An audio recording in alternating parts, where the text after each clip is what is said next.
Hello guys, मैं Bhanu perfect capture by Bhanu में आपका स्वागत करता हूं। दोस्तों, वीडियो को अंत तक जरूर देखना और वीडियो अच्छी लगे तो प्लीज़ चैनल को सब्सक्राइब और वीडियो को लाइक कीजिए।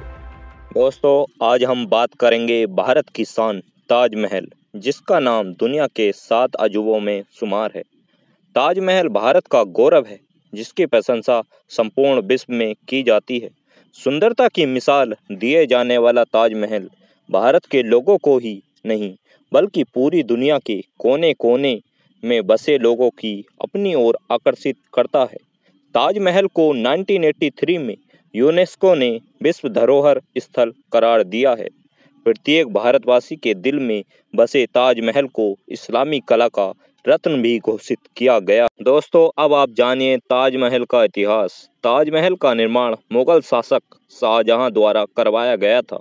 शाहजहां ने 1631 में ताजमहल के निर्माण की घोषणा तो कर दी थी, लेकिन ताजमहल के निर्माण का काम 1632 में शुरू किया गया था और ताजमहल को बनाने में लगभग 22 वर्षों का समय लगा, जो 1653 में बनकर तैयार हुआ।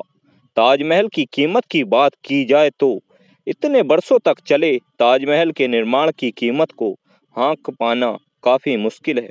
फिर भी विभिन्न स्रोतों के अनुसार उस समय इसकी अनुमानित लागत करीब 3 करोड़ 20 लाख रुपए थी, जो वर्तमान में कई अरब रुपए से भी अधिक है। आखिर इस अरबों की इमारत ताजमहल का निर्माण क्यों हुआ? शाहजहां की सबसे प्रिय बेगम मुमताज महल थी।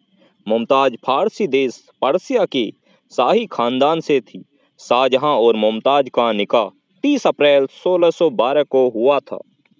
मुमताज शाहजहां की दूसरी बेगम थी। 17 जून 1631 को मुमताज की मृत्यु मध्य प्रदेश के बुरहान जिले की जैनाबाद में हुई थी।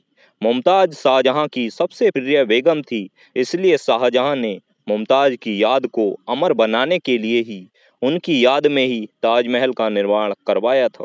इसलिए ताजमहल को प्रेम का प्रतीक भी कहा जाता है। अब आप जानिए ताजमहल के अंदर क्या है।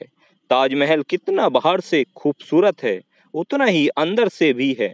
बता दे, ताजमहल के अंदर मुमताज महल और शाहजहां की कब्र बनी हुई है। मुमताज की कब्र जहां है, उसे मुमताज का मकबरा कहते हैं। यह मकबरा संपूर्ण ताजमहल का केंद्र बिंदु है।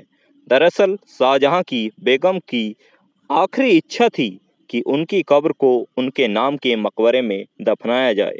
इसलिए पहले शाहजहां ने कुछ समय तक मुमताज की कब्र को ताजमहल के बगीचे में दफनाकर रखा, लेकिन ताजमहल के बन जाने के बाद मुमताज की कब्र को बगीचे से निकालकर इसी मुख्य गुंबद में दफना दिया। इसलिए इस मकबरे को मुमताज का मकबरा कहा जाता है। ताजमहल में बने मुमताज के मकबरे का निर्माण सफ़ेद संगमरमर से किया गया है।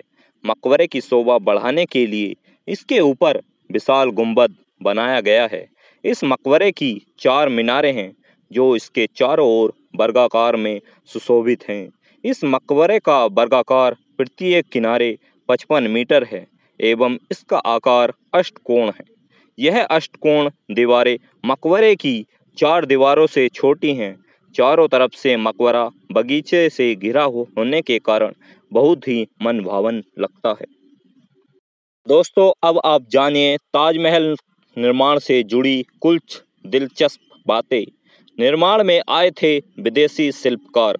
ताजमहल के निर्माण के लिए मध्य एशिया, तुर्किस्तान, रूस, ईरान जैसे कई देशों से लगभग 37 कुशल कारीगरों को भारत लाया गया था। ताजमहल निर्माण के प्रमुख शिल्पकार उस्ताद अहमद लाहौरी थे, जिनको ईरान से लाया गया था। एक और ख़ास बात यह है कि पूरे ताजमहल के निर्माण में करीब 20,000 मजदूरों ने कार्य किया था। ताजमहल के गुंबद को बनने में लगे थे कई वर्ष। ताजमहल के निर्माण में 22 वर्ष का समय लगा था। वहीं ताजमहल की अलौकिक सुंदरता बिखेरने वाले गुंबद की बात की जाए तो इनको 1000 हाथी की मदद से लगभग 15 वर्षों में तैयार किया गया था। अब आप जानिए ताजमहल की एक दिलचस्प बात। पत्थरों से बदलता है रंग। बहुत कम लोग ही इस बात से अवगत होंगे ताजमहल निर्माण की एक खास विशेषता यह है कि यह अपने 3 रूप बदलता है। जी हाँ दोस्तों, ताजमहल में कुछ कमाल के पत्थर का उपयोग किया गया है, जिसकी वजह से ताजमहल प्रातःकाल गुलाबी, दिन में सफ़ेद एवं पूर्णिमा की रात को सुनहरा नजर आता है। बता दें कि ताजमहल के निर्माण में 28 प्रकार के पत्थरों का प्रयोग किया गया था। यह पत्थर ईरान, रूस, तिब्बत, अफगानिस्तान, मिस्र और राजस्थान, भारत के एक राज्य देशों से लाए गए थे। दोस्तों, वीडियो अच्छी लगी हो तो प्लीज़ चैनल को सब्सक्राइब और वीडियो को लाइक कीजिए। Thank you.